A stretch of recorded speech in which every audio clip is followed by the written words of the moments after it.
This episode of Outdoor Journal Radio is brought to you in part by the Invasive Species Centre, protecting Canada's land and water from invasive species. Freedom Cruise Canada, rent the boat, own the memories. J&B Cycle and Marine, your home for all things power sports, boats, and equipment. And Sail, the ultimate destination for your outdoor adventures. Well, hello there. Thank you for joining us once again. I'm Angelo Viola. He is Peter Bowman. Hi there. Peter, what's the middle initial? G. I should have known. The G is for gorgeous. Remember Freddie G. Sanford? Freddie G. Sanford? The G is for great. Speaking of, did you hear what happened to Hulk Hogan recently? No. I saw this. Did you Surprising, see it? yeah. I was shocked. Uh-oh.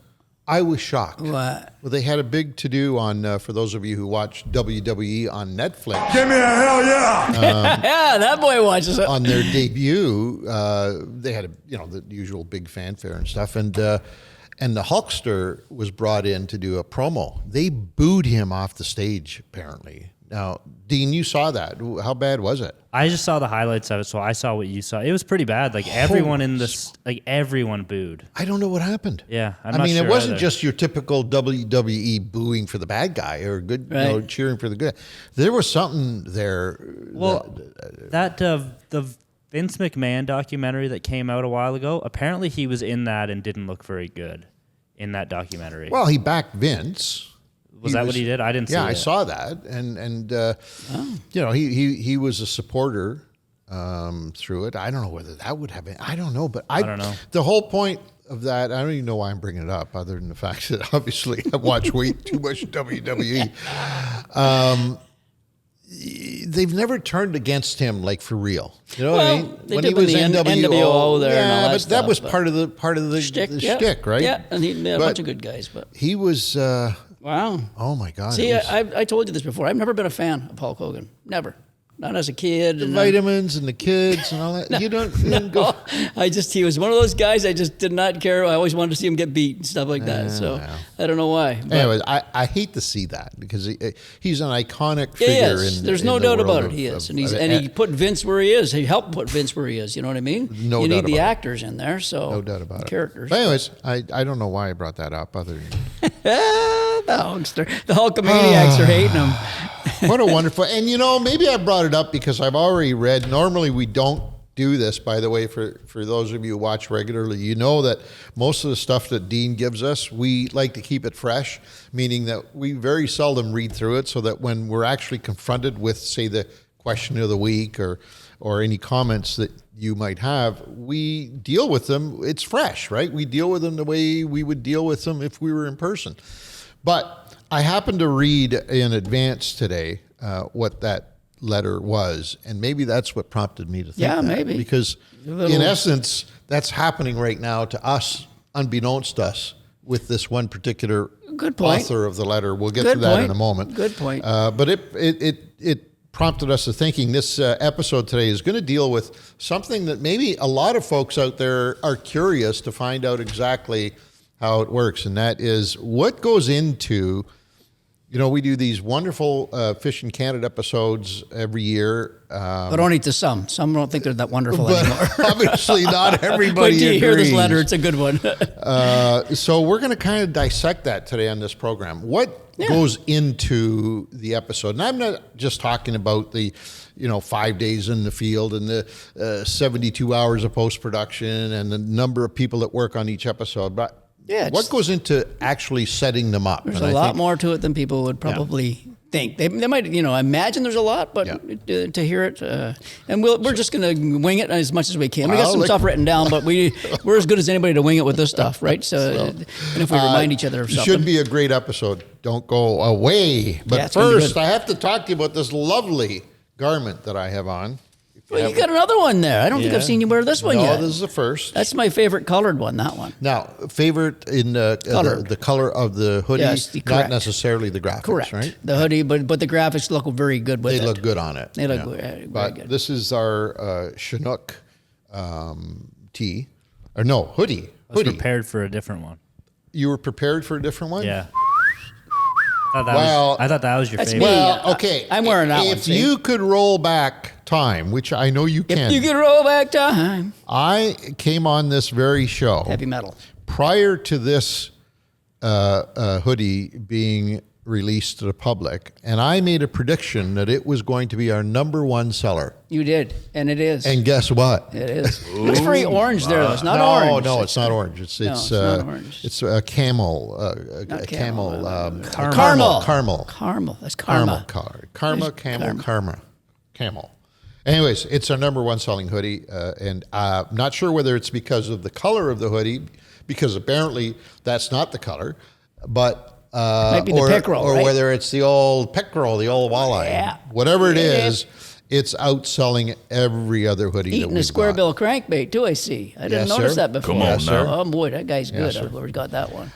There is an ongoing sale there now. All you have to do is go to fishingcanada.com, go to the store. And, You get a little deal on these new ones? Is there a little bit of a sale on these new stuff? There's a sale going on right now. With everything? Yeah, you buy this, you get that, or you get that, and you Beautiful. get this, and then if you Awesome. get that, this, and over here, you get the other? You get the other. So it's all happening. You got to get the other, on everybody. shop.fishingcanada.com. Yeah, baby. For all your goodies. And Look at yes, you. the mail is back in business, so I think we're There. up and running. I think we're all caught up. Yeah. So everything is good in the world, as they say. How about in your television station now at Saturday mornings at 8 o'clock? What's happening there? Same thing that's happened there for the last 39 years, my friend. Give me a hell yeah. 39 years. I Season. say that, and it still it hasn't sunk in. It's resonating that yeah. the series that's on television right now on Global Television Network, on Sportsman's Channel, on WFN, and all the other multitude of independent stations that air the And Fishing on Canada YouTube show. as well? And on they're starting YouTube. to I throw just YouTube got as- word that we now have put up our first 4K. And it looks good. Have you seen it? Yeah. I haven't my seen it my yet. monitor's only 2K. Looks really good in 2K. I happen to have Really a 4K nice. monitor in my office. And you got that hoodie. I And you got got the that hoodie. And you got everything. You might want to watch it. It looks outstanding on Does it YouTube. really look different? Oh, it's nice. Yeah, Like it's it- just, it you know how does. YouTube is kind of shitty, grainy, whatever? Yeah. Beautiful. You're going to love it. All right, You're there gonna you love go. So you can now watch episodes of the Fishing Canada show in 4K starting today. Come on now. I just got word in my office Starting today. So, but There you go. But if you're watching on TV, like most of us do, that's Global Television Network, 8 o'clock Saturday mornings, coast to coast to coast, with the exception of the left coast, because those folks cannot get up early in the morning. We tried. God only knows we tried, but they Yeah, you know what? insisted. I think they're smarter than us. That's all. Well, I don't know about that. Get you to sleep in a little bit, and But in the west coast of Canada, BC, and Alberta, you can watch the program at 10 and 10:30 respectively, and then go back to bed if you have to have a nap before noon. I don't know. I had a nap the other day. Did I tell you? Come on. Did I Come tell on you? now. No, you didn't tell You know me. you're getting old when you... You said that 3 times in the last hour. You said the hall sex thing. You said something else, and now you're doing this one. And three times. I had a 20-minute nap the other day, and I got to tell you, it was the most pleasurable thing. Really? Yeah. And getting up afterwards is No, was I good. just You're jumped, I refreshed. jumped up. I was ready to go. Wow, see, that always kills me. I always feel so groggy after No, a nap. I'm but- good. Wow. I'm good. I think I'm gonna. You might wanna- I'm gonna play the old man pretty good. I think I because I can the You know, napping you, thing. You got is- to get a nice lazy boy in your office over there, or something like that, or a cot, or something like that. Well, or, we have a beautiful leather or- couch right here in the Nah, podcast I don't want studio. to hear your snoring while we're here. And the drooling, Maybe out in the back, drooling feelings. maybe in the back, you get the new heater going in there, all that heat and that nice noise of the machine. That could work. Where was I, Mr. Bowman? How about Where's- listener feedback? Okay, this is a good one. And you know what we're going to do here? Just because humble hombre, I guess you'd pronounce it. Sure. Wrote in kind of a nasty email. I'm going to read it verbatim first, and then I'm going to let Ange kind Now- of pick away at it. Now you say he wrote it. You mean on YouTube? So There's he a sent comment. it- Yeah, this is a YouTube comment. This is a YouTube comment. Comment. All right. So he actually, so people can see this on Yeah. YouTube. Yeah. Yeah. So they can actually go and read this just the way Mr. Bowman is going to read it. Yep. Correct. Beautiful. That's all I Yeah. wanted to know. Yeah, and I just want to. I mean, we're just we took a shot in the face here, so we're gonna give one back. And by the way, can I just add one thing? Because when I first saw this, I asked Dean what the motivating factor was. in this? And he said, well, today's subject, the show, it has a lot to do with it. But more importantly, he says, because I did tell him at one point, I might have even done it here on the podcast, I said, enough with these, kumbaya moments with these letters and love letters and all that. Give us some negative stuff. Yeah. I want to get some. I've been waiting for one like this. And so he decided today would be the day that he does it. Because, and just to elaborate on what Ange just said, when I was reading this ahead of time, I just took a quick glance at it just sitting there, and I said, I don't know, Dean, it might not be good for the lodge here and all that stuff. And he says, well, Ange just asked for some negative stuff. I said, well, okay, we'll bring him in and see what he thinks. And we all said, yeah, you know what, let's read it. So it's real. It's real. So here we go. A little drum roll. Verbatim. A little drum roll.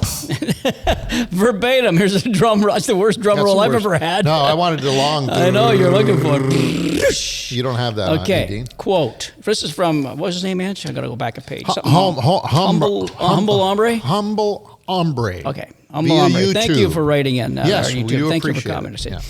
Quote, I looked up this Nordic Point place.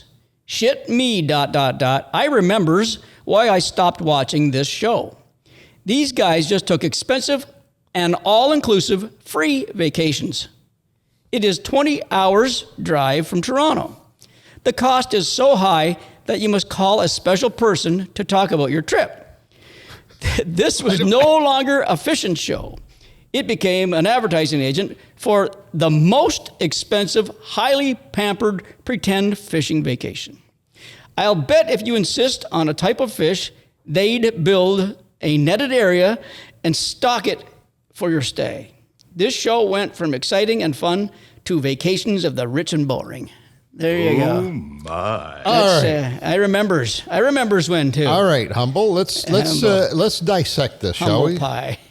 Humble hombre. Humble hombre. Hombre. All right. So first of all, we're assuming that he just watched the Nordic Point Place Lodge show, which just aired recently on the Fish in Canada television. That's the one network. he commented, right, Dean? Is that where he commented? Yeah. Yes. And which is also available in 4K, if I didn't say that sooner, on YouTube, where he obviously watched it. It was on YouTube. So he saw the beautiful 4K version of this.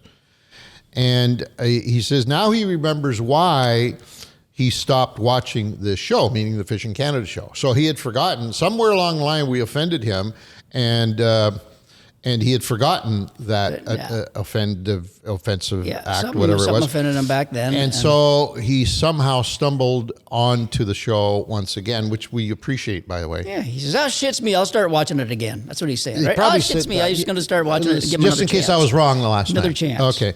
So he started watching it again. And so he watched it, and now he's saying that all we do is take expensive, free vacations. Is that right so far? Beautiful. I love expensive free vacations. Okay. Well, don't say that because he's going to believe you now. Okay. I want to underline what he says so I know how to respond to this. It's a 20-hour drive from Toronto, so he is perfectly correct in close that. To that, yeah. So very much.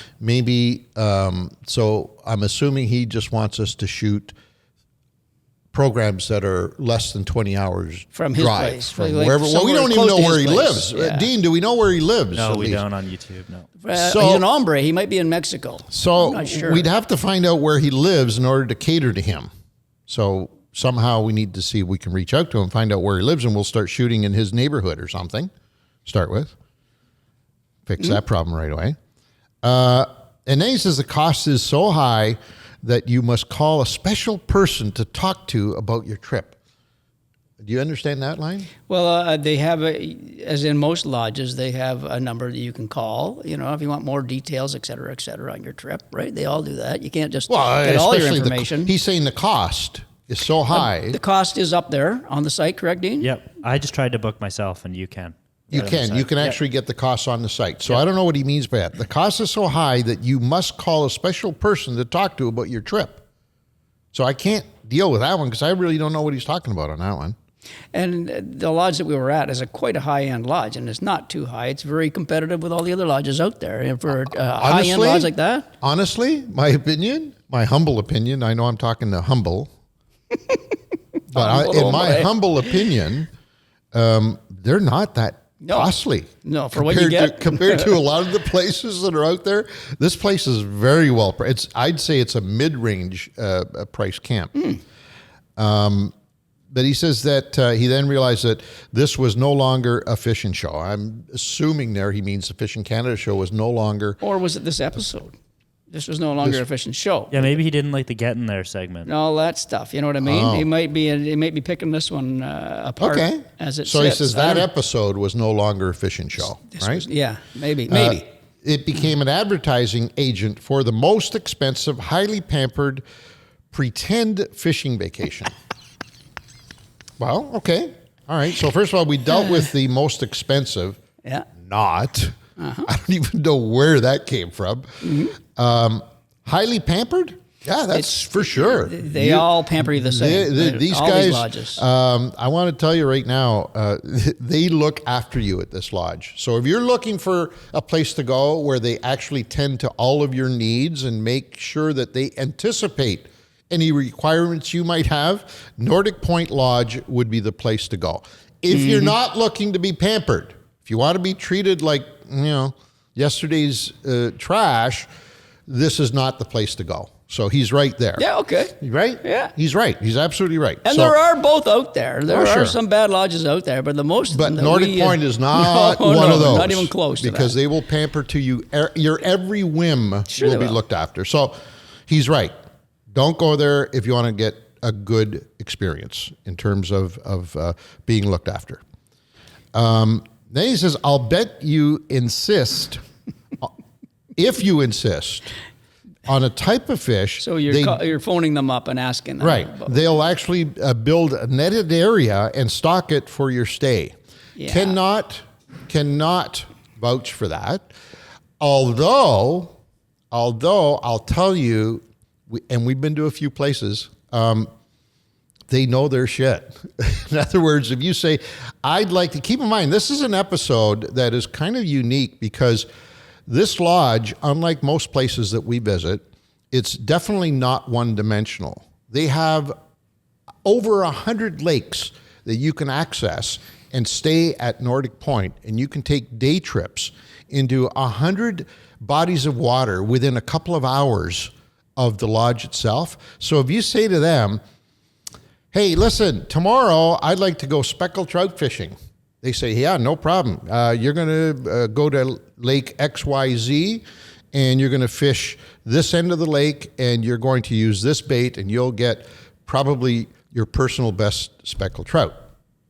So if he's saying that is like fishing in a pen, I don't know. By the way, I don't know. You can access these lakes with your vehicle and your boat, by a trailer, or you can fly in. They have other little options. You can fly into these farther ones that you can't drive into. So is that what he means by if you tell him what you're looking for? He's not. That's not what he means. He's being a bit of a dick here and saying that they'll build a netted area and stock it for your stay. So probably right off the end of their dock at the lodge is what I'm thinking. You can stand on the dock and drop your jig in and catch some pickerels. Now, this one I find kind of interesting.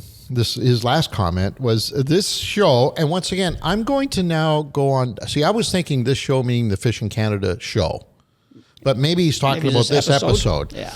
So let's insert the word episode where he says show, and maybe it makes more sense. Okay. This episode went from exciting and fun to vacations of the rich and boring. I don't know if we were boring on that show. We showed a great element I was going to say losing the net and all that excitement. I don't think that was. And the comments we heard. So my wife walked by when I was watching it on Saturday morning. She says, "Oh my God, that happened to you guys?" And she never mentions anything about it.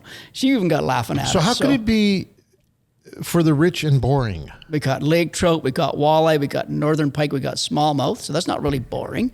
4 different species. And we caught them in a variety of different ways. The pike had a great big gash on it. The walleye was sperming out everywhere. There was all kinds of stuff. The giant male walleye? Yeah, it'd been like an exceptionally huge male walleye, but I guess it's boring to somebody. Wow. Could be. He's a good critic. Like, he's a critic, you know what I mean? Like, he's pretty good at his game. Something pissed him off. Something must have pissed him off. Yeah, he's a pissed off man, for sure. Because he's not a happy camper. We tried looking him up on his YouTube channel, and there's not much there. So. Oh, he has a YouTube channel? He's got something going on there. Yeah, he's got a little drum kit in his profile picture. And some maybe music stuff. Well, then maybe he's trying to just garner some views. I don't know.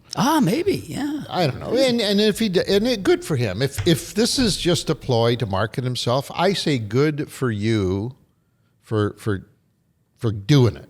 You know what? We did say his name. And we did. So good on him. Good. He's good on you. He's way smarter than us, bud. No kidding. Way smarter. Anyways, we hope the rest of you that watched the Nordic Point episode feel somewhat better about it. I know we did. Well, shit me. This guy's the best. I remembers. Shit me, I remembers. It's a bunch of bullshit. Thank you, Dean. So anyway, there you go. That's one of our negatives that Dean dug up, and we get them. We get all kinds, but we do. If you look on our YouTube channel on this episode, you're going to see all positives, and then you're going to see this one negative. So we get a lot. Walleye. Yeah, we get a lot of positive talk through these episodes. So. Anyways, we thought we would can't keep them all happy, buddy. No, we thought we would read that to you because in this program we're going to actually dissect what you're going to find out what we go through over the course of a 12-month cycle on how we first conceptualize these episodes, because it doesn't just fall off a tree into our lap. Okay, so we're going to go through the whole process with you here in a few minutes and explain to you how each of these episodes are brought to you every Saturday morning. Yeah. You might not want to know. You might not be interested, but I think people will be interested, We're you know? interested in letting you know. So. We get so many questions asked about how, the details of the show, or what do you guys do, or there's always, what do you guys do this time of year too? So there's all kinds of inquiring minds out there. So if Humble thought that was bad, he's going to hate this next little plug. Conservation Corner brought to you by... He's going to be humbled on this one. Asian Carp, or Invasive Species Centre.com, Asian Carp Information Sessions. There's one going on very shortly, January 28th. Very shortly, from 6 to 9 p.m. in the Windsor Sports Club in Windsor, Ontario. And there'll be all kinds of booths and presenters there. Great Q&A sessions that you may want to participate in regards to invasive species and how you can play a role in helping and doing your part to ensure that our local sport fish are not impacted, or at least not impacted to a totally negative point by being informed anglers and knowing what we need to do. Information is critical in all points, in all aspects of angling, and this is a huge one.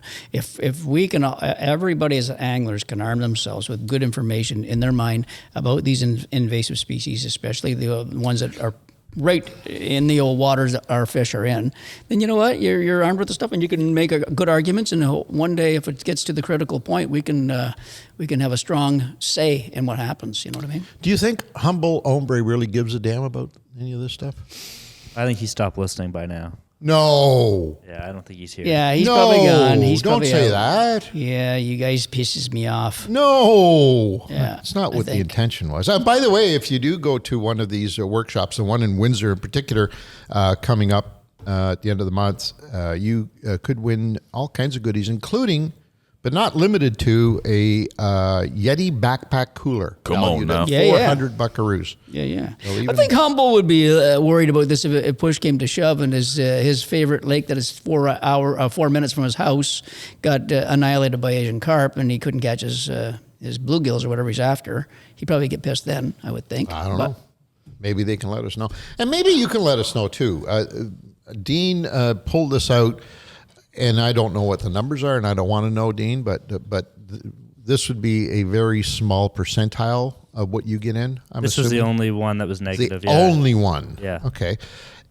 I don't want to make it sound like we only want to cater to people who love us, although in a perfect world, who wouldn't want to do that? It's nice. But if you do have something negative that we can help Either clear it up with you, or better yet, and now selfish reasons here, I'd like to say, that can actually help us get on track, if we're going off track, drop us a line, let us know. But make them like something that we can understand. I'm having a hard time with this because I just don't understand what the hell he's getting at. So if you do have some comments, negative or otherwise, please send them to us. We'll take them all. We'll be more than happy to deal with especially if they're nasty. We hear about it. Dean will say, guys, look at this. And say, yeah, let's look at it and figure things out. All right. We can take it. In the news, Mr. Bowman, MLF introduces this. I'm finding this like, have we gone too far? I saw this already. Have we gone too far on this? They now are introducing lock boxes to enforce the 2025 forward-facing sonar rules restricting the use of sonar, this type of technology on their boats. Correct. So, Major League Fishing MLF has unveiled a new lock box designed and manufactured by Precision Sonar that will support new rules limiting anglers to the use of 2 forward-facing or 360-degree sonars during competition. Goes on, the ends of your transducer cables to ensure they're not plugged in. So there's something that goes on the end of the cables now, so that you cannot plug in your transducers. I'm assuming so. I'm pushing. I'm trying to envision the Garmin setup. I know we have the black box on Garmin, and I know Lowrance has a box. I believe. I don't know if they have it on their latest, but they have. And Humminbird doesn't have a box. So what I saw, it's the network cable. But you see, you can't do that though, because you need networking. You have to network amongst your other units. That's what I'm trying to put in my head. So I'm thinking you might have to unplug your box on Garmin and Lowrance, plug your transducer, and they can lock that off wherever it is. The demonstration I watched from MLF, they locked up the network cable on the unit end. Just on the unit end. The network cable that goes to the actual unit. Yeah. Not the unit itself. Right. Okay, so just that cable. So what's stopping me from having another cable? Yeah, you could do that for sure. See, what I would have thought they would have done, and how I read this was that they were going to terminate your connector at the end on the unit itself, right? Something that would screw lock onto. Yeah, but the problem with that is it is a network unit, and it goes into the unit as network. That's where your LiveScope goes in via the network. No matter how, even if you run it from the box to your net, but it's got to plug into your unit. But if you the only way you plug can do that, the only way you can do that is what Dean said. The network cable from our black box comes out. You'd have to take that out of the network and just get rid of it. And in our case, in our boat, people listening, we have 4 graphs, but there's so many things going on with transducers, et cetera, et cetera. We also have a network box, a network hub that has 5 more network ports. Right. That LiveScope plugs into that network port. So we'd have to unplug that LiveScope. Correct me if I'm wrong. Maybe this is the thief in me, the cheater in me, but it would be real easy for me to stow away somewhere in my 22-foot massive boat a cable. Absolutely. But it would be extremely difficult for me to store more units.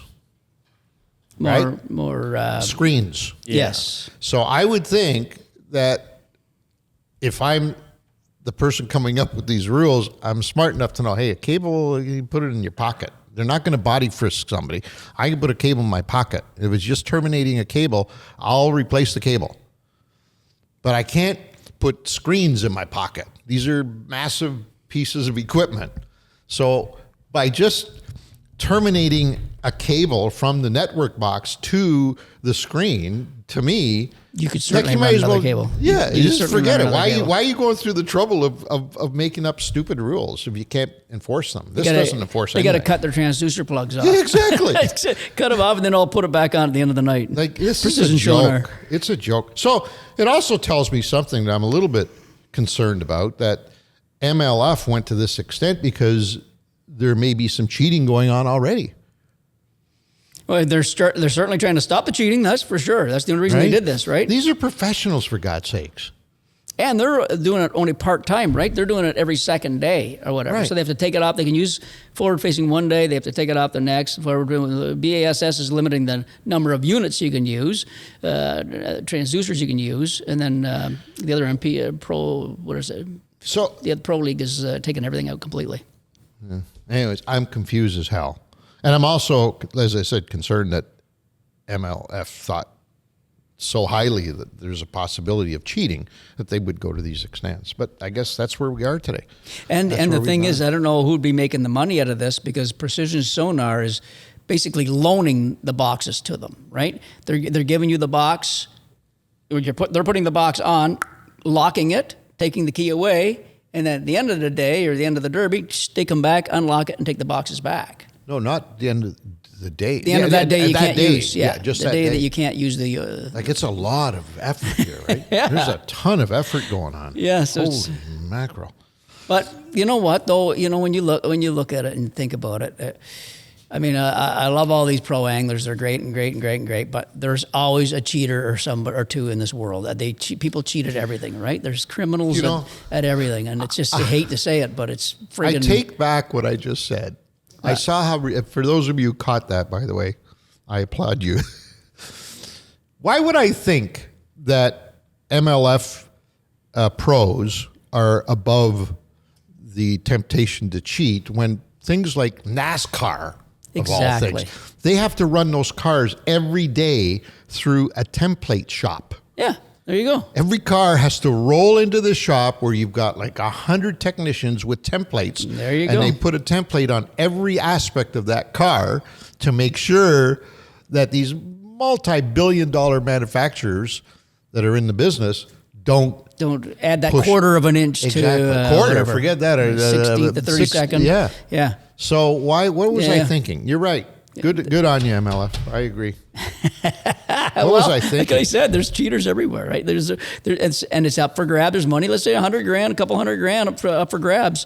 Jeez, man, I think I might be able to do this. So. And in keeping with that, because NASCAR does tell you that the reason they go to these lengths is to make sure that the competition is equal. Just as flat as this table, right? There's no opportunity for anybody to get a leg up. And they say this in this article, that this rule isn't about limiting innovation. It's about enhancing competition and creating more opportunity for strategic angling. So, so that being the case, you better bring your A game on all aspects of fishing in this way. If you're good on forward facing, that one day you can use it, you're great. Now, let's see what you can do without it. So, the better will prevail. Let's talk about that for a minute.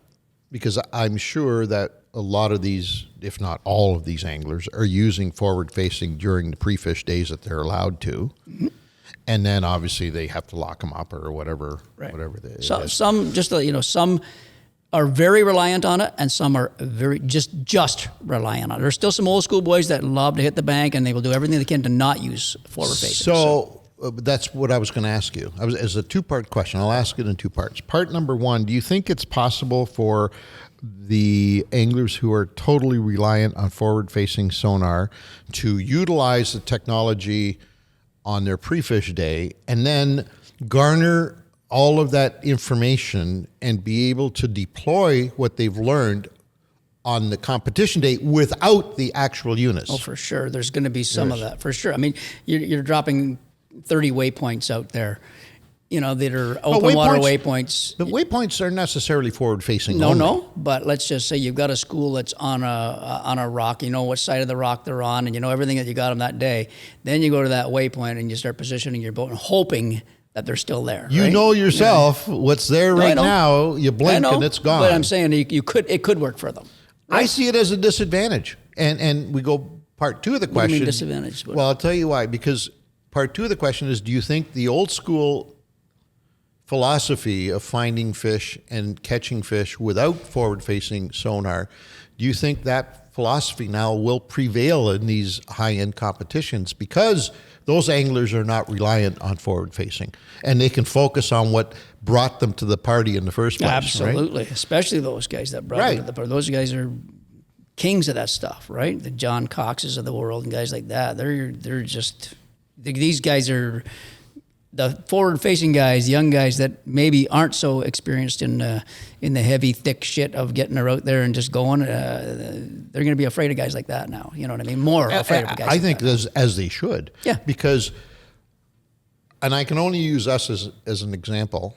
If we were involved in all this and we did take advantage of the technology on Thursday pre-fishing, and took all of these waypoints that we found open water fish or fish holding to some kind of deep water structure or whatever you want to call it, and then went back to them during the competition day and just tried to visualize what we had seen the day before, when in fact those fish may have moved. We don't know for sure whether they have or not. You could run your side finding, and you could run your traditional to try and see, but you don't want to spook them, right? So, well, that's the other thing too, right? But we could waste an awful lot of time, whereas hell yeah, people who would not even go that route would just fish good old school way. Bank and I think they would kick our asses. Oh yeah, but if that one waypoint out of 12 waypoints you had it on them, I said, oh my God, they're still here. Yeah. You could, and you know, all these anglers are ourselves, Dean, like that.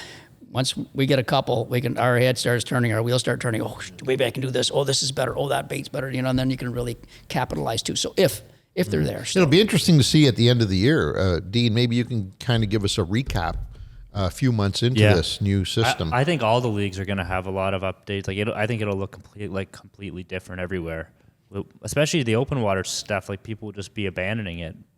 A lot of people are looking forward to it. A lot of guys are moving to that NPFL now that has none.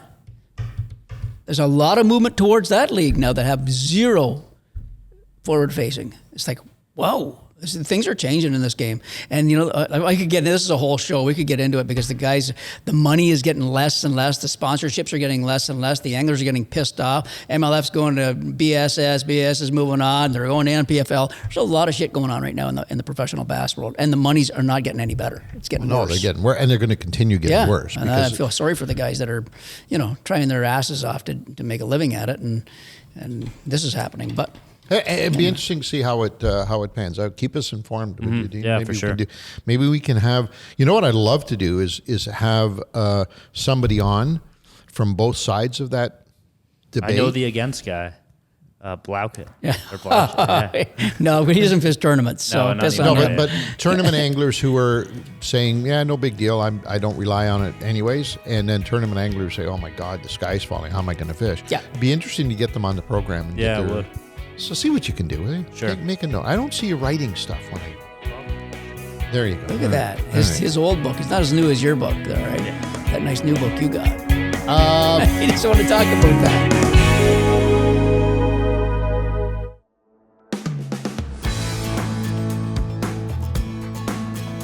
The humble goldfish, everyone's favorite aquatic pet.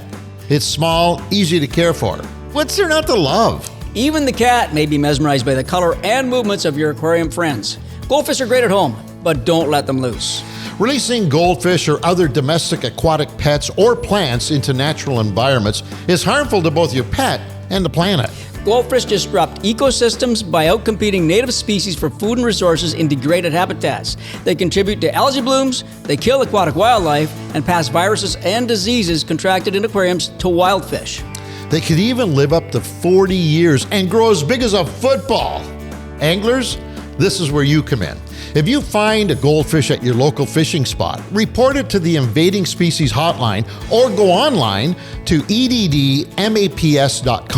Remember to never dump your live bait into the water and risk spreading other aquatic invaders. Keep our lakes free from invaders and don't let them loose. Anyways, that story is on fishingcanada.com. Please go. There's a lot more to it than what we just covered here quickly. It's pretty interesting, and as anglers, I think it's important that we keep ourselves informed on this stuff because it's going to affect our fishing at some point or other. Can they leave a comment in the articles, Dean? I think they can, can't they? Yeah, they can. Okay, Yep. There you go. Well, that would be nice too. Yeah, get some input from everybody. Fishfindermounts.com. Fishfindermounts.com, the sponsor of this wonderful segment. And it is a, what do we call this segment, by the way? Fan question. Fan question. Yes. Fan question. Flip your page as back. Opposed to fan comment. If you flipped your page back once, you see the as intro. Opposed to fan comment. No, this is a question, this one. The one we just did was comment that was a comment. from the Hombre. And who sponsors that one? It's unsponsored. That's an unsponsored. If you have a company out there, Look at there. If There you you go, have a everybody. company that just wanted to pick up about 7 or 8 minutes worth of great and advertising, get all that stuff up on the and screen get all the like that. graphics on the Beautiful. screen, contact us at fishingcanada.com and say, hey, I want to sponsor that segment each and every week on your podcast. That's right, because Ange and Pete are very passionate about that. When they get a letter, be it for them, be it against them, they're very passionate. Yeah, Right, Angelo? That's right. You're Peter. passionate. I'm passionate. So that was the that deal. We're looking for a sugar daddy for that one, by the way, this is the part where we. and not expensive either. I don't. How wanna much? say- How much you say? Oh, I don't know. We It's not could like talk. Nordic Point, which is just out of your that's- ballpark, right? You forget just can't. that. I That's can't go there. ridiculous. Yeah, That's ridiculous. That's- No, I'm joking, Willie. No. I love you, buddy. You got the best place going. Anyways, enough of that. Can we get to the question? We need to move on. Yes, we do. All right, Fan carry on. question. Fan question sponsored by.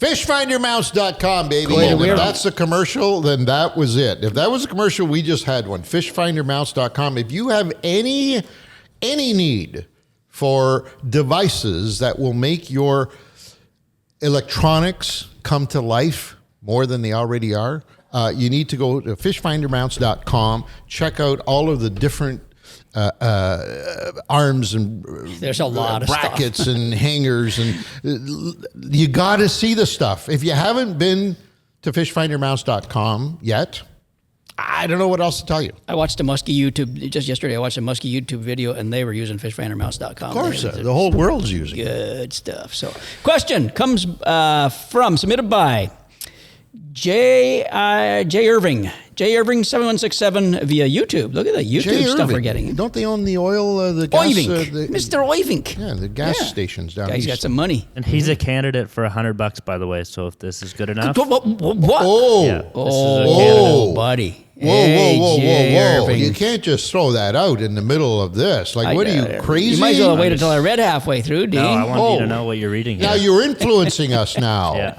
Oh, see, What? Let's give, if it's worth you $100, let's give him $100. Well, we should have had an open mind as you're reading it. Now I'm locked into that $100, and I'm thinking, okay, this better be good because I ain't giving away $100 unless it's good. Hey, Ange and Pete, I hate your guts. Just like Hombre over there. You guys suck and you're terrible. I want $100 for that. Okay, question from Mr. Irving 7167. Hey, Ange and Pete. You have been continually pushing the benefits of having and using LiveScope, and I agree that the benefits of the tool are many, especially for learning what the fish are doing. However, I would like to know what you would recommend to most amateur anglers that can't afford to slap down $4,000 on a LiveScope. The best way for them to improve their angling success. Learning is a lifetime journey, and any advice would be appreciated. Happy New Year, Jay. So it's not $4,000, by the way. Well, I was going to say, let's deal with that first because I think there's a misnomer out there because, yes, when this stuff first came in, it was super expensive. But if I'm correct here, I think the prices have slowly started coming back to earth a little bit. So a LiveScope Plus, which is their highest end of the regular sized units, is $22.95 at Radio World today. So is that complete, though? That's the box and the transducer together. You still need a screen. Still need a screen. Okay, so what can the screen cost? You can get them less than $100 that's got a network on them. Or not less than $100, less than $1,000. Sorry, less than $100. I think $500 or $600 will get you a screen. So let's say that now that we're in that upper 2,000 to low 3,000 range to get a complete LiveScope setup. If you don't have a screen, if you've already got a screen, then the price goes down, right? You know, and that's a good point too. Can somebody go directly from 0 to 100 with this technology? In other words, if you don't have a screen, you're not using sonar now, is it even feasible that would we even recommend that you just go out, even if you can afford it, and dump $4,000, $3,000 on a LiveScope unit? Or would we recommend that, hey, you haven't used sonar before, spend $300 or $400, get a very simple unit that'll get you at least started into this technological, incredible fishing arena, and learn how to use that for a season. Yeah. Right? It would be really hard to start with LiveScope. Oh I my think. God. Well, or not. Well, I'll tell you why, guys, that I would say it's different from Ange and I did it long before Dean even started doing it. So Ange and I, when we first got into it, there was nothing about it, written, visual, or anything like that. You go on YouTube now, you can see so many different screen applications of fishing walleye, of fishing largemouth, fishing smallmouth, fishing muskies, pike, that there is it would help you for sure if you watched a lot of it. You'd have to watch a lot to get used to it, and then you'd have to go out and put it in a practical sense. But at least you'd get an idea of when they're pointing out fish to you, when they're pointing out weeds to you, when they're pointing out a log to you, when they're pointing out whatever it might be. There is a bit of an assistance now, so it makes it a little easier than when we started. Because I remember the first year you and I started it. I don't know about you. I was just like, what the hell is this? Okay, let's go back to traditional. We got off of it as many times as we got on it. So, but if we had no experience on traditional, would the learning curve had been more difficult or less difficult? I guess is what I'm trying to get at.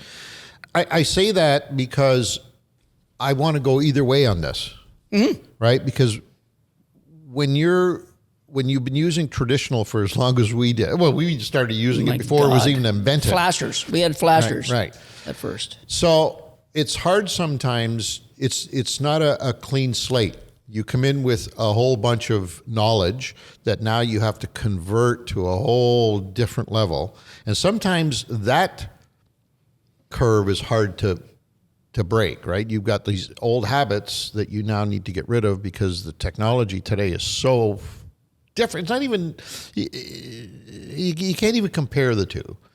Would it be easier for people getting introduced to fishing today just to jump right into LiveScope?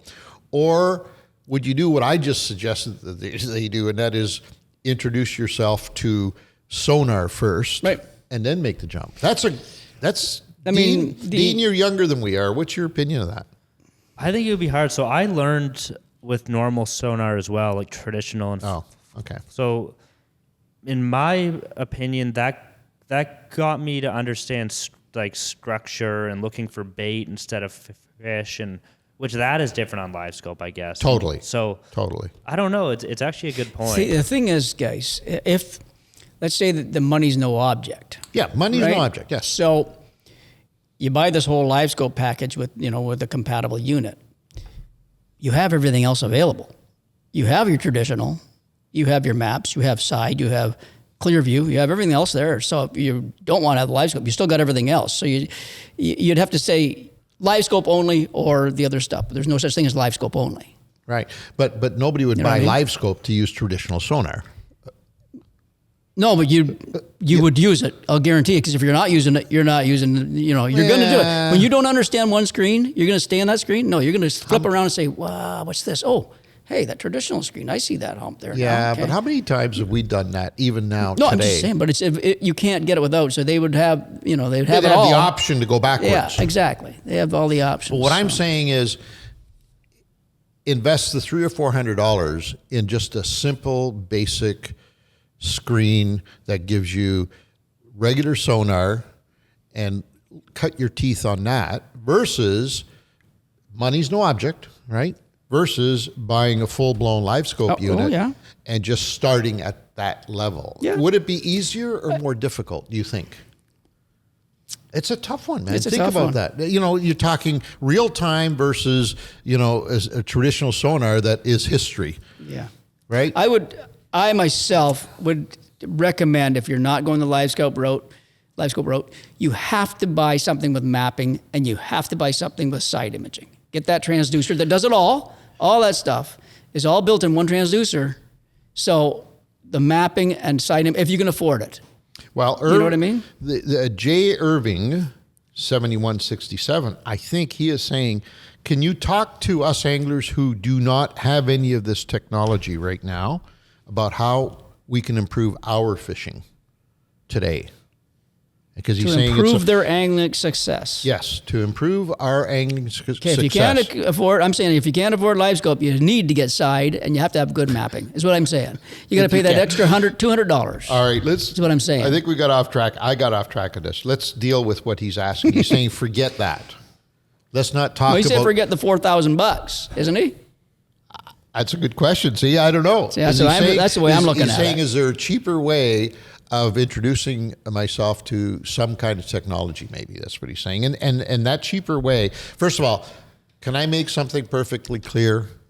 Whether it's traditional or whether it's LiveScope, you have to have eyes below the water.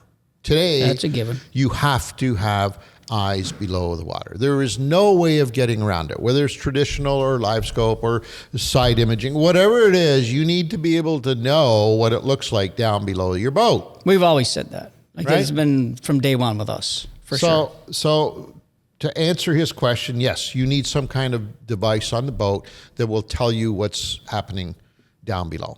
Without that, I don't even know, to be honest, and I know there's going to be a lot of people poo-hooing this comment, but I don't even know whether you can really call it fishing as opposed to just getting out and relaxing.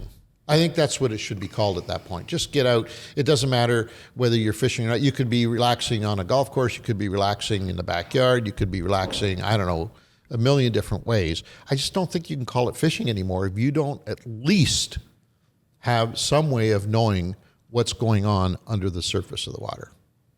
That's my take on that. Mm-hmm. So, speaking of the Countess, there she goes. Hello, Monique.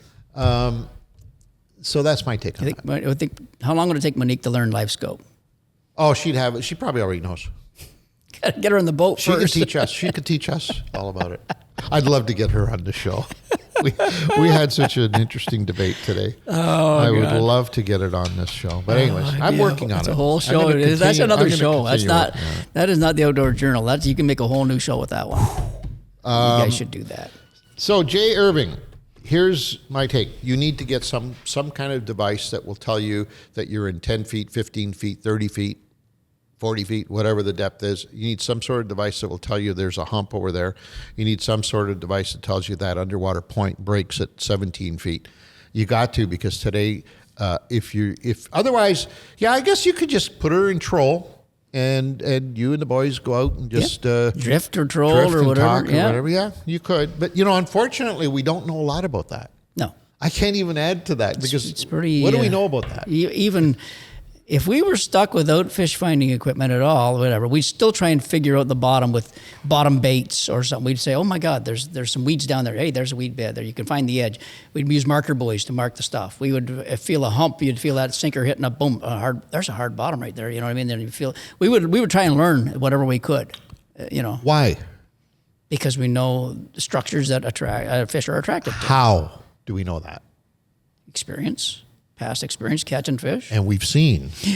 And fish aren't just on structures. I'm saying we're looking for fish that are maybe possible to catch, easier to catch than roaming open water or nothing, because they're out there too. They're out in the roaming open water. We've learned that, and we've learned that recently. That's the only way you learn that is, well, trollers would learn that one. The guys trolling would learn that one. She's a long road. She's a long troll, but I'll tell you what, it works. I have to say, you run a Yozuri Crystal Minnow deep diver walleye out in 40 feet of water, you see a hook here and a hook there and hook there and hook there, and you're thinking, what the hell I do? You troll, you'll catch those fish. You don't have to see the individual fish. So, but anyways, let's get off of it. It's a tough one, man. I really do believe. If you go to the traditional screen that Angela's saying, just traditional screen, please don't just look at that screen.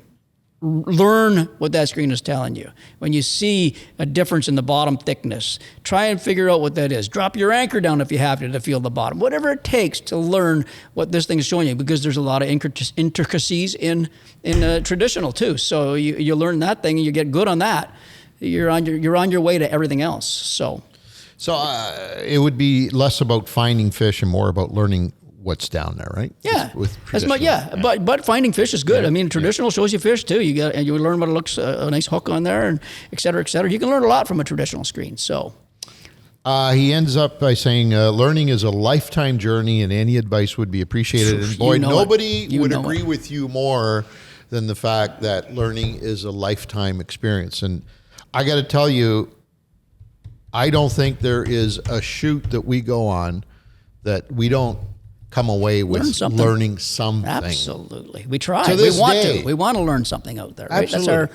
That's our mind is open enough to say, we're not going to go in there and say, hey, this is going to happen, that's going to happen, the other's going to happen. We know that's not going to be the way. We're going to try and figure things out and hopefully learn along the way. If you've got any questions, and by the way, so we need to decide now, Dean, right? Yeah. Whether this is worthy of our $100 gift card. Yeah. Gift card.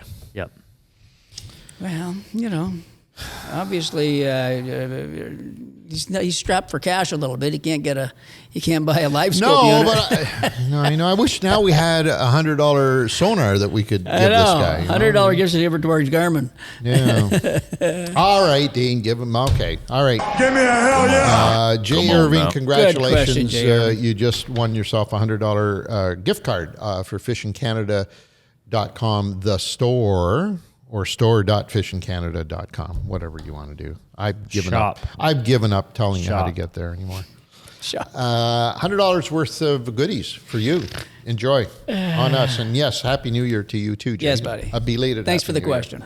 And so if you've got a question that you think you can, obviously that question was very good because it conjured up all kinds of thoughts that we have about this new sonar, right?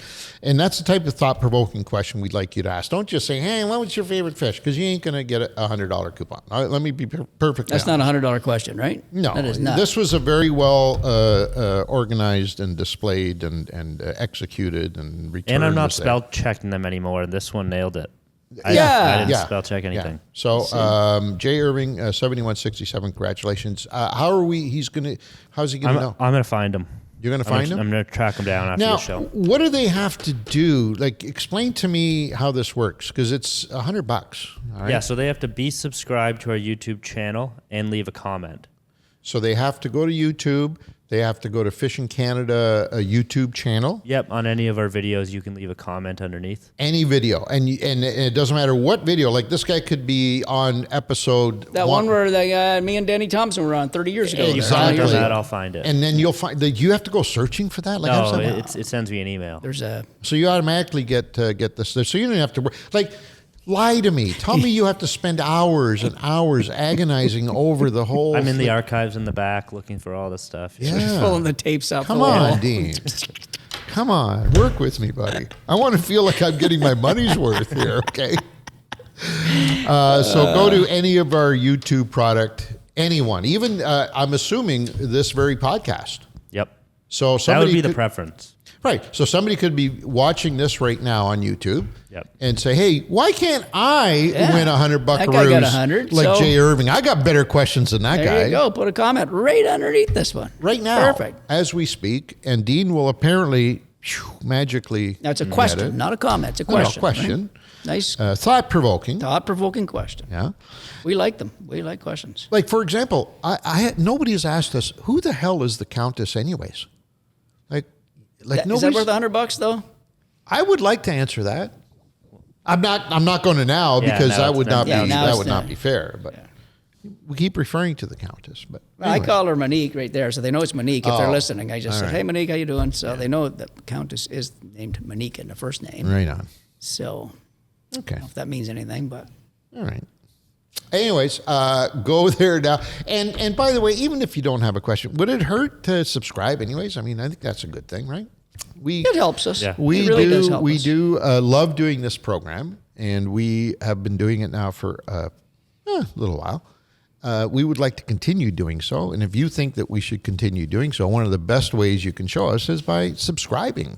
If you haven't for some reason already, push that button right now. Come on now. Thank you. Moving along, the main segment of the show brought to you by Sail. Sail, the outdoor store. And if you don't have one of them in your neighborhood, all you have to do is go to sail.ca and check it out and see if we're telling you the truth, that it's probably one of the best collection of outdoor goods, regardless of what your pastime and passion is.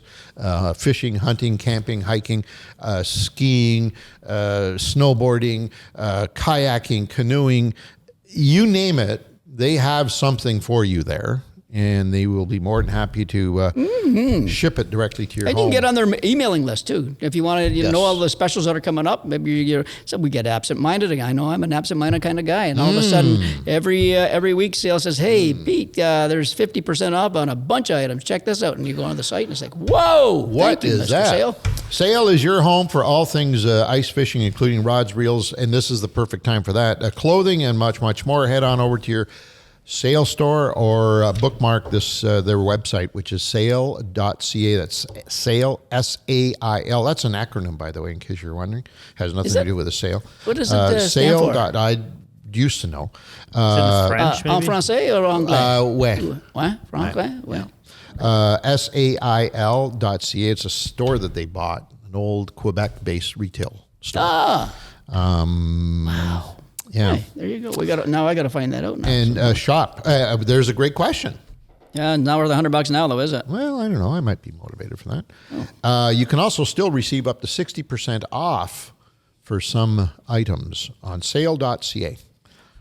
There you go. So the today's subject matter is how in the hell do we end up at, I don't know, any of our, pick an episode, it doesn't matter. Nordic Point Lodge. Well, how did Nordic Point Lodge start? Why did we end up going there and shooting that wonderful episode that unfortunately not everybody thought was hombre no likey. No likey, but That episode started, believe it or not, at the Sportsman Show. right. Or one of the Sportsman shows, when Will Pulowski, the lodge owner, just walked over. He's the lodge owner. He was new lodge owner at the time, or a new worker at the lodge, or part owner, or whatever, manager. Guys, I love your show.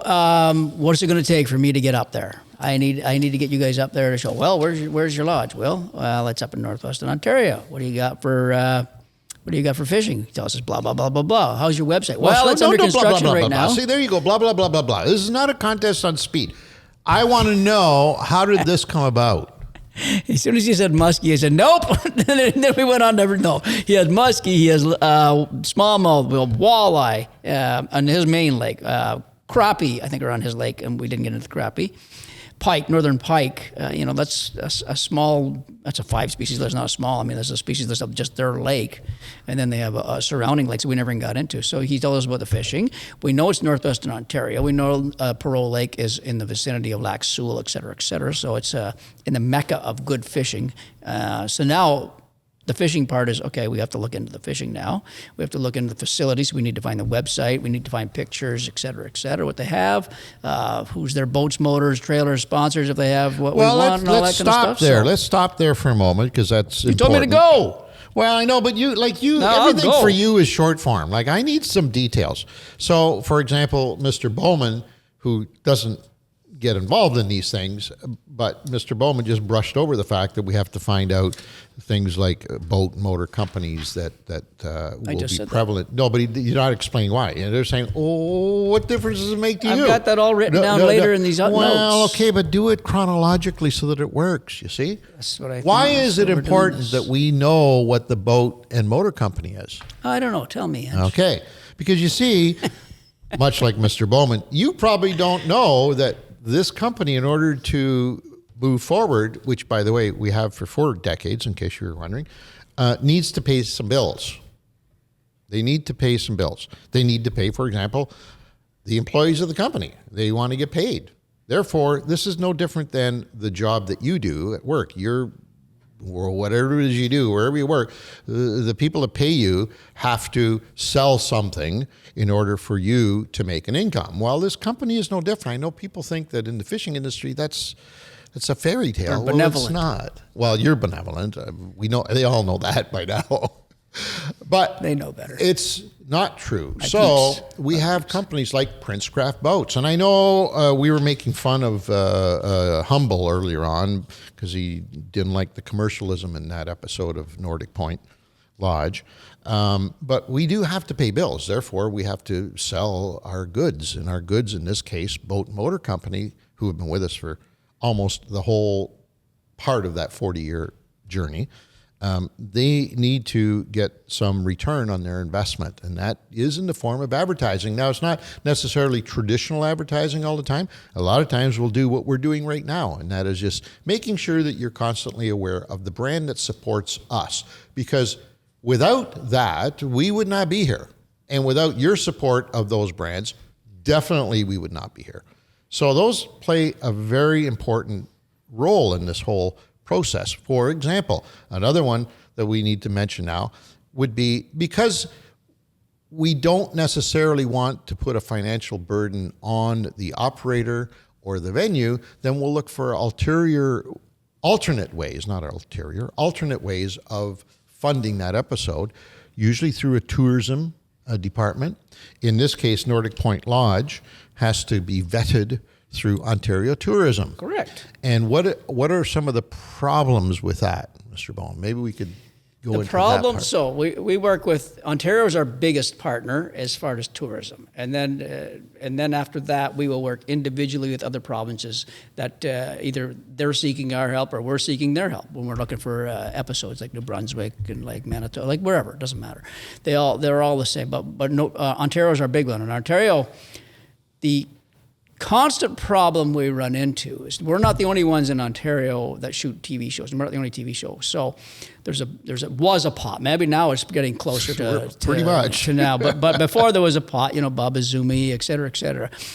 And when we feature a lodge, Nordic Point Lodge, for instance, now that we have featured Nordic Point Lodge, they cannot be featured by any TV show that's affiliated with Ontario Tourism for, I think it's 5 years, 4 or 5 years, something like that. It's a long, unfortunately. It's whatever the number is, there's a number. Remember the good old days where that didn't apply? Oh, God. Like Lodge 88, for example. Were they Jimmy Grayson years? Those were fantastic. They were crazy. Years. But I can also understand why. It's share the wealth. You got to share it. Yeah, absolutely. And that it's more fair that way if we go elsewhere and elsewhere. So what happens is then now if Nordic Point was featured by another show last year, we call up tourism and say, hey, okay, we have a list and Nordic Point Lodge is on one. They said, nope, they're not available till 2027. You know what I mean? So then we got to keep searching and looking. And we finally. There's so many lodges in Ontario, for example, that we can hit. We're going to hit our number that we need for our amount of shows that we shoot. So we eventually do that. But it's quite. That's one of the biggest hurdles right off the hop. You know what I mean? Is finding the right the lodges that we can actually go in and shoot. Because sometimes we'll find a lodge and maybe somebody will suggest something. An area, Algoma maybe will suggest a bunch of lodges, and we'll look, and some of them are like, well, they don't even have. They got little generators. We can't even run our batteries and stuff like that on them. Things don't look good. We can't really do a good job up there for 3 days in the bush, 4 days in the bush. What would you say the criteria? If we were to list, and I know somewhere we have a list here of criteria that we need to meet. So, what would be the first and foremost important element when we're looking? The one that's number one. Not a toilet? Is that what you're going to get at here? No, that I wish. No kidding. We have to have electricity. There's without a doubt. So the most important thing: no electricity, no Fish in Canada show. We can't charge our gear on a daily basis because VOVA carries so much camera gear, and this is not a bad thing. This is a good thing. And we have so much between cameras to be recharged with batteries. We have to transfer drones, and then we have to have a computer on board with us at all times, so that every day Vova shoots, he brings the footage into the computer and puts them on hard drives. You can transfer them all on high drives, and 2 hard drives, so we don't lose any. If we lose one, okay, we still got another one, whatever.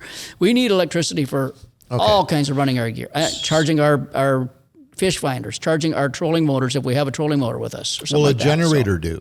Generator will do if it's high capacity generator. Okay. Like we need a good size generator. So we've ran some of them down pretty good, right? We run out of gas, and we run out of gas through the middle of the night, and we're all sleeping because we had a couple of beers because it was so friggin' hot that day, and we all slept through the things shutting down, and then our batteries are half charged in the morning. So what woke us up? I know the shoot you're talking about. Steve snoring? Yeah, that's it. So I know this sounds ridiculous, but in this particular case, we're laughing because it was so true. It was so true. One of our co-hosts has a bit of an issue, snoring, and so a bit of an issue. I'm trying to be nice to him. Yeah. And so if we're going on a remote shoot where we're all hunkered in one little sleeping area, we do insist that he brings his apparatus. Darth Vader mask and all that stuff. And it works on 110 volts. So we need to have a means of making sure that runs all night long. Like if you are all snorers, I know there's groups of guys listening and say, you bunch of pussies, what's the matter with you? Because all 4 of them are snorers and they can sleep through snoring. But if you're a quiet sleeper and you just need, at most a little fan noise or something, which I need a little fan noise, but that I mean, a guy like Stevie, when he snores, he's like no other. He's the best I've heard so far in my life, I think. You know, aside from down in Louisiana, that time down in Louisiana, we had those boys. They would run Stevie for money, but oh my God, I forgot all about those boys. But that was, but that's, by the way, I went and slept outside in the picnic table with mosquitoes and rattlesnakes all around me. I didn't care. I couldn't stay in that room with these, and the cockroaches and stuff. Oh my God. So Stevie's mask, if Stevie's there, that alone, man, we can't. I mean, it sounds ridiculous. It sounds ridiculous, but we couldn't do it. We couldn't do it. Right. Do you remember very quickly? Another snoring story is oh shit! You forgot it too. No, I know. I just can't. Out of Wapiscat. Oh, but with our camera operator and the lodge owner, both. Remember that? Wow. Our camera operator was bad. He was in the same tent as us. We had a big army tent. We hadn't. This was no idea. A freelance guy, brand new guy that we brought in on a shoot. Freelance. We normally have our own people, but there was some extenuating circumstances that made us have to bring in a guy we hadn't traveled with. Yeah. And God bless him, wonderful awesome cameraman, great personality. Best entertainer wonderful. we've ever had at a shoot in our lives. But we got into this tiny little hunting structure. I won't call it even a cabin. It was a tent with hard walls and halfway up. Yeah, hard walls halfway. And it was like 8 foot by 12 foot or something, and 4 beds, one in each corner. Yep. And a wood stove. And a wood stove. And we got in and got a hunker down, and he said, "Oh, by the way, guys, I may snore a little bit throughout the night. Just wake me up. I'm good." We thought, okay, well, how bad can it be that he's got to remind it? We said, yeah, we got it. Yeah. Of course, we found back a few more quick ones just to make sure, but it didn't matter. It didn't matter. Wow. But the worst part we were like, I was throwing my boots. Anderson was watching me. I was throwing my boots over at our cameraman, seeing if I could hit him to stop him from snoring. We were laughing our asses off because we were so drained. But the worst part was the lodge owner was in another building about 50 feet away, at least, maybe more. Yeah. We could hear him through his walls and through our walls, over top of our guy. Snore. Oh my God! It was the most incredible snoring experience ever. But anyways, so.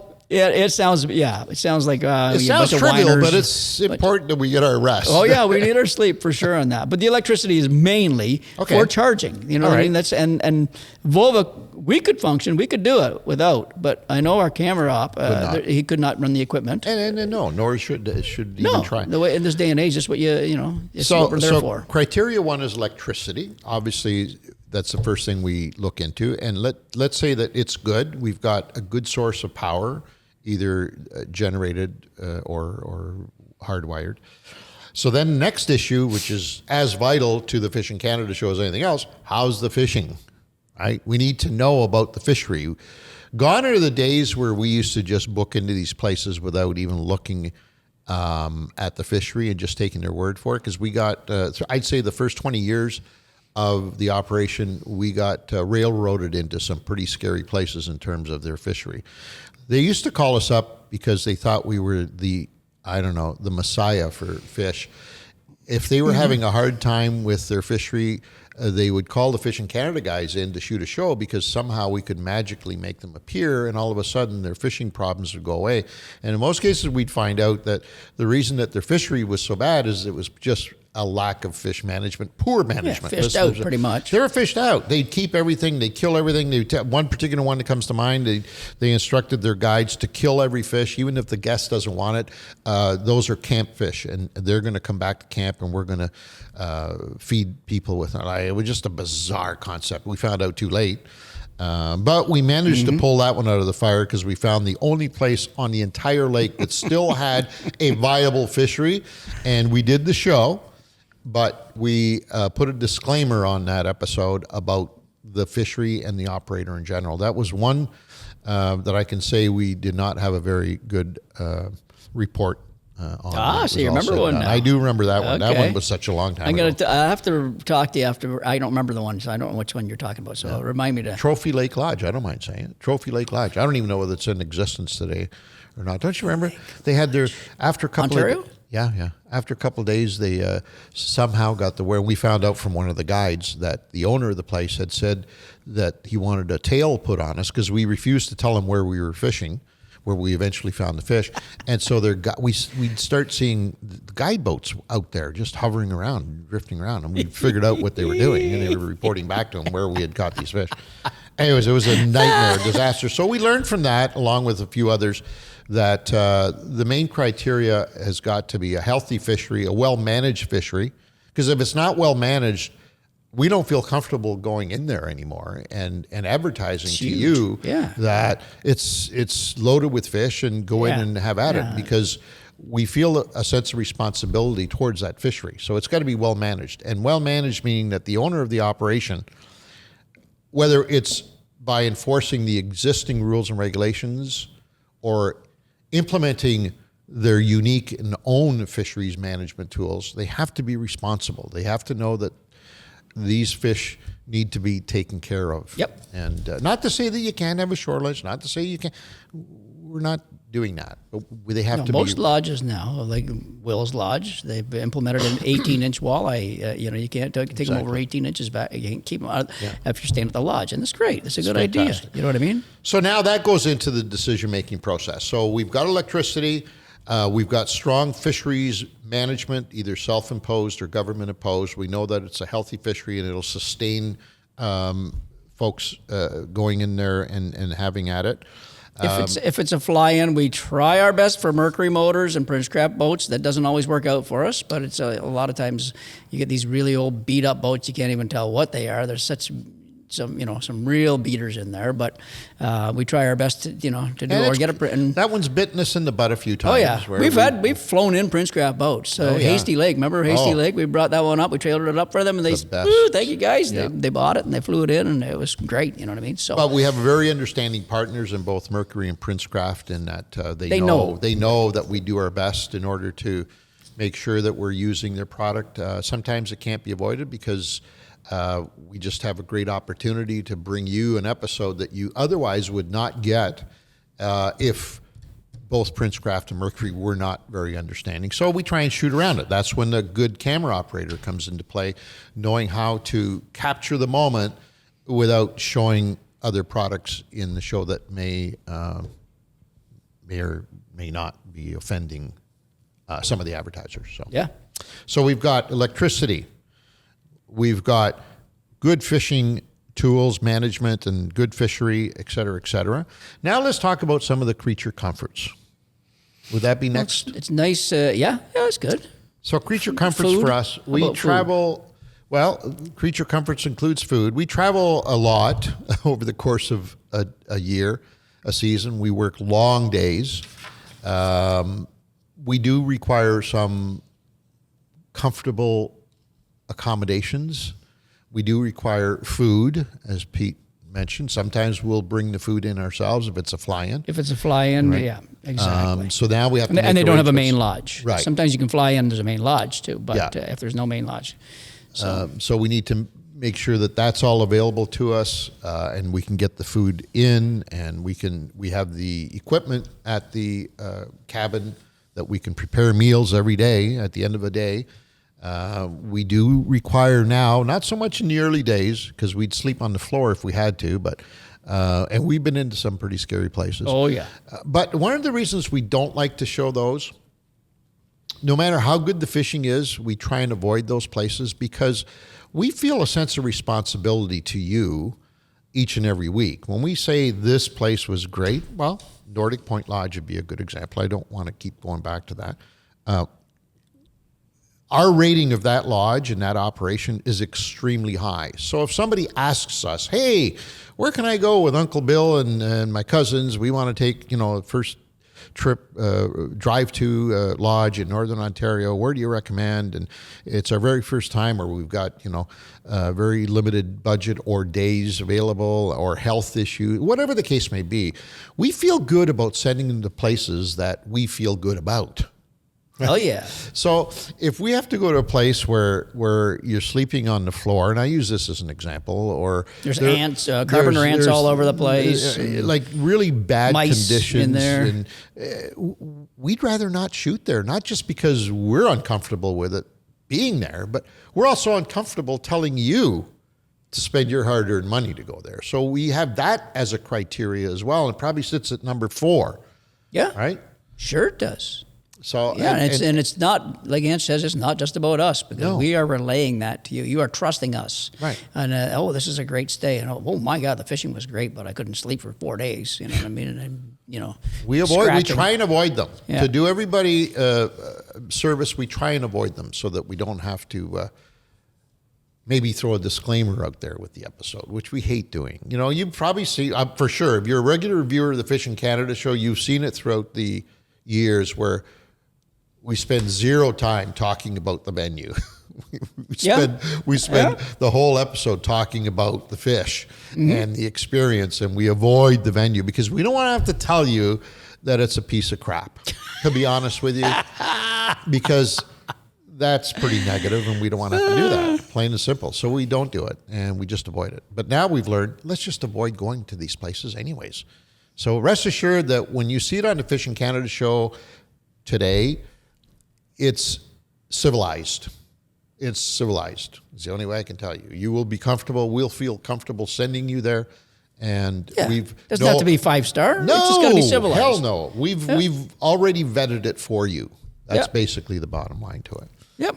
And then there, you started with it. Maybe we should now put it on the books as number 5. We have to be able to have a tourist organization or a tourism board or a government entity that will underwrite the trip, because we don't want to put that cost and expense on the operator if we can avoid it.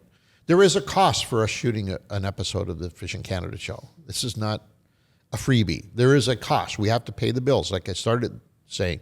Therefore, somebody has to underwrite it. And we generally look for tourism organizations, whether they're non-government or government, to underwrite it, because they stand to gain the most. Because what maybe is being missed in this whole thing is if somebody takes the time to go to a place that we recommend and they drive 5-6 hours, 26 hours, if they have to stay in motels, if they have to stop and get gas, which they do, if they have to buy food in the local grocery store, which they do, those are all benefits that we bring to that area in terms of income. That's generally supported by a tourism board or a tourism organization, or in the case of here in Ontario, it's Ontario Tourism. And so we go to them now, once we've decided the electricity is there, the fish is there, the boats and motors are there, the accommodations are there. Now let's go see how we can get it financed. And that's where we go to tourism. Correct. Now, the unfortunate part, the last 15 years or so, it's getting a little more difficult because now we have selected those places where we'd like to shoot, and we present them to the underwriter, and the underwriter says, no, you can't shoot there because show XYZ shot there last year, therefore I cannot underwrite and finance that trip. So now that one unfortunately has to go off the shelf. Or in some cases, and we've got one this year that's going to happen, we will go to the owner and say, hey, look, we've tried. We definitely want to shoot here. We know you've got a great operation. We're comfortable here. We know we can produce a great episode. Unfortunately, circumstances beyond our control won't get it financed the traditional ways. So here are the options, and we let them decide. Correct. And there's the other element that people might not understand or see is that this underwriting is basically to pay for the production, to pay for our wages, to pay for everything that we do here. The lodge is putting up that week away from a customer that's paying, right? So we don't pay the lodge, of course. We don't pay the lodge because we're doing them an advertisement, but they are losing that week of that revenue, thousands of dollars or whatever like that. So they are putting something up. Skin in the game. They're putting skin in the game. So, and they're saying, yeah, you know what, guys, I think it's a great opportunity for us. Let's go for it. So just to let you know that's happening. But there are a lot of different avenues that we can approach and take to get it underwritten. So, and we will work with the lodge and the operator as best we can, and we've done it a million times throughout our career, and it's always worked out for everybody.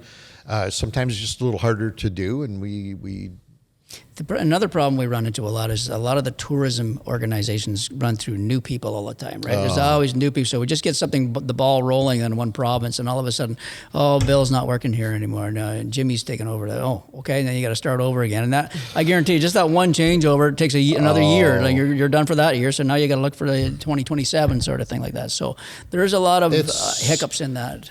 There is so much to this. It's not even. We're just barely scraping the surface here, to be honest with you. But we wanted to give you an idea of what it is that we do. And Dean, you're kind of learning the ropes now. Yeah. Did you have any idea when you first got this gig that there was so much behind the scenes, or did you just feel, hey, this is great? You know, we just get up and go to a fishing spot, we fish, the camera guy shoots it. Next thing you know, it magically appears on TV, and people love it, and I'm having a great time. Yeah, watching the shows growing up, I didn't know it was as much of a business as it is. Yeah. I thought it was like out on the water every day. There's a cameraman following you around. You do whatever you. That's just like because that's kind of what it looks like on TV. I see that. Like that's how we want it to look. Like you know, you're just heading out. Oh, we decided to head to Kenora this week. Yeah. When like in reality we planned that in March. Yeah. Or so it's a lot more of a. It's way more planning and organization than I ever expected.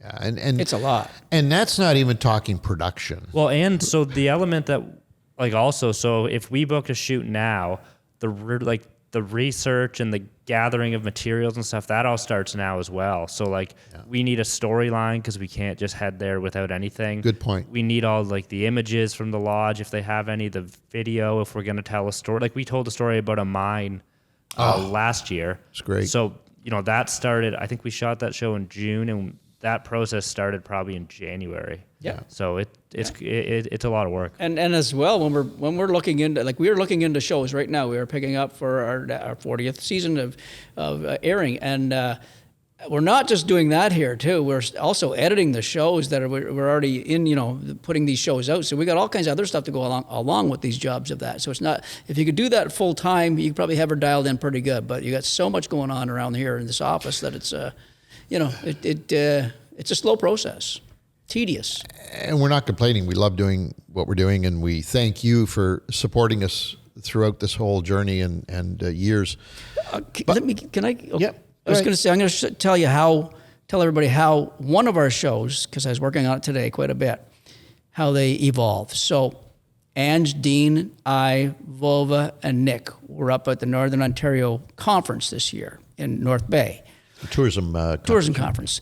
And we're doing our hobnobbing thing and meeting everybody and having a great time and all that. And then a retired tourism guy from Northern Ontario come over. I know him well. To Carol Caputo and mentioned something. Carol and this guy come over to Ange and I says, hey, yes, guys, we got a great idea for you. They told us this idea. I won't let it out of the bag yet, no. But it was a really good idea in the world of the accommodations part of it. That was very unique. And then so we said, you know what? It's in the a certain area in Northern Ontario that sounds like it's a good fishing area. So let's work on that. So just yesterday, I finally got a hold of, through the tourism person up there now, the current tourism person, the owners of this facility. Yes, hell yes, we are really interested. Let's go from here. What do you got? So now we're working on dates today and all that kind of stuff. In the same sense, now I got to start finding fishing guides, fishing guys that know the area, because this is not a lodge. So now we have to figure out the lakes that are going to be good, the species that are going to be, the timing that's going to be good and all that. So it's just an unbelievable spread of things we have to look into like that. So now we got the accommodations. If we get this place, it's beautiful. You could say Guy Lamarche if you like. I love Guy Lamarche. Yeah. There's nothing wrong with that. Guy is the retired tourism guy from North Bay area that set this thing up. Yeah, so that's just an example of, that was kind of a fluke, but it was just like somebody mentioned it, and whoa, yes, let's roll with it. Ontario said, yes, you can do that. They haven't been shot. Boom, boom, boom, boom. The ball starts rolling like that. So. And we have an added layer to the onion this year, as Pete just mentioned. We're embarking on our 40th season. Give me a hell yeah. Hell yeah. And so the criteria has somewhat changed this year, because being our 40th anniversary, we wanted to make sure that each episode has a little something that will connected to this incredible milestone of being in the business 44 decades. So that's another criteria that we've added to the search. Each episode has to have a story woven into it that will connect to the 4 decades of the Fishing Canada show somehow. And so that's added to this whole thing, which is kind of different for us. But makes it more difficult. Honestly, it does. But that's okay. It makes it a better show. I hope we don't product. sound like we're complaining or whining. We've been blessed with this tremendous opportunity, and we never take it for granted, for sure. No, it's just our job. I think people get it. I think they say, that's your... Maybe it gives a lot more meaning when we read letters like our friend there. And not to... say anything negative about him, but I think if he knew what goes into each episode and how it comes to be, I think maybe some of the comments that he made would probably not have been made. Or maybe not. Maybe I'm wrong. I think he's got he impresses you as one of those up his arse there. I don't know. I think he's gonna pissed off at somebody in here. So, can anybody say what's his name? Jim. It's a bunch of bullshit. Thank you, Jimmy Kunda. Jimmy Kunda. Yeah. All right, that or it. I think we've we've got a whole. baby. You know what I'll do? Yeah. Maybe sometime in the future when we're not so clustered for work, put something like this on the website, an article. We'll Why maybe not? make an article out of this, Well- and people could be totally informed as to our process and stuff like that. Because it's pretty interesting. We wrote down all kinds of stuff here for this, from a drive to a fly-in to a Northwest Territories and BC shoot. And there's all kinds of differences there. And there's... You know what once I'd we like get to there- see then, if we're going to do this, and Dean, maybe you can sort of... Come on now. Thank you. I'd like to see 3 elements to this being one of them. And that is finding the locations. What's the criteria? What's the template look like that they have to all fit in? What are our requirements when we're looking for a location? But now let's do another second part to this, and that is the production element of each and every one of these episodes, because I think that's another misnomer out there. That's what I said. Like that electricity is all about the production. Yeah, nobody knows about that. So you're right. That's they have no idea what goes on out there from Goldfish shooting. How many cameras he brings with in the field, and then when we get back to here, how much stuff goes into it here. So that'd be a great Anyways, follow up to this one for sure. Hope we haven't bored you with all these details. We thought it'd be high time. And again, we did. if you have questions on what we're talking about right here, please leave comments on the YouTube site. Can they leave comments, Dean, on Spotify or Apple? Spotify you can, Apple you can't yet. Okay, so anywhere if you're listening or watching, give us a shout out, a question, and say, "Oh, you guys, you were talking about that thing there in the lodge. What about?" We'll answer it, man. We will answer it either on the podcast or in the comments. And being the guy who's more involved in the other part of the business, if you're an advertiser and or a potential sponsor and or somebody who could underwrite one of these journeys, by all means, reach out to us and find out Hell yeah. how that, because we can make that happen real quick. Yep. And We're easy to work with. And we are always looking for people in that area. Dino, what do we got? Are we at the end of this thing? So we are at the end. This is where we have a J and B spot. J&B Cycle with a 9.9 Mercury motor giveaway has been one of our supporters all of this year. That's J&B Cycle and Marine, not to be confused with JB Cycle and Marine, which is their .com site. Correct. Right. Come on now. Good call. But otherwise, Good it's got to be observation, buddy. J&B Cycle and Marine, largest Ontario Princecraft Mercury dealer. If you've not been to one of their sites and you're driving by to a great fishing adventure up in the Sudbury to Timmins area, check them out. It's worth a couple of hours to go in and see this operation, or one of the 2 operations. They have full boat motor trailer packages, but it's much, much more than that. You got to definitely drop in to see them. And, of course, keep an eye on fishingcanada.com, the contest section, because they're always running special contests and giveaways, as well as... Happy people, man. There's some happy people out there. Oh, baby. This is after Christmas, and we're still giving presents away. This is damn good, Hey, who does that? Who does that? Think I about want to know that. who does that. Santa doesn't do that. No, hell no. He works 1 month out of the year, for That's God's it. sakes. That are it, folks. Want to thank you all for sticking with us throughout this. Hopefully we've explained some things. Hopefully we've shed some light on what we do here. But thank you very much for joining us. On behalf of the entire crew, Volvo over there in the dark, as he usually is. One day I want Volvo on this episode, by the way. Him and the Countess. We're working on Boba. We're working on him. Dean Taylor over there. Nick now. is away getting educated. That might take a while, but I like it. he is Peter. I'm Angelo. Thanks for joining us, folks. We'll talk to you soon.